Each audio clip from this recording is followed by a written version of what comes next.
ঠিক লাগলো, প্রলোভন, বকুনি, ধমক, ভয় কিছুতেই কিছু হয় না। পুত্রের রাগ দেখিয়া মাতা বলিতেন, অনেক মাথা পুড়ে শিবের কাছে একটু ছেড়ে চেয়েছি, কিন্তু তিনি বাঁচিয়েছেন একটি ভুল। অবশেষে তিনি ছিলেন প্রশমনের এক অদ্ভুত উপায় আবিষ্কার করিলেন। কিছুতেই না পারিলে তিনি বিলের মাথায় উর্বর করিয়া জল ঢালিয়া দিতেন আর জপ করিতেন, শিব শিব। আবার ভয় দেখাইতে, যদি দুষ্টামি করিস তো শিব আর তোকে কৈলাসে যেতে দেবেন না। ছেলে অনেক চিৎকার বন্ধ করিয়া শান্ত হইল।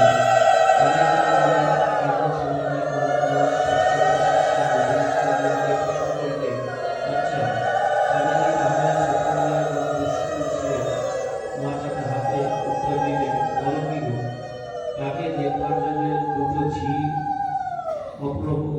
অষ্টপ্রহর তার সঙ্গে সঙ্গে ঘুরত।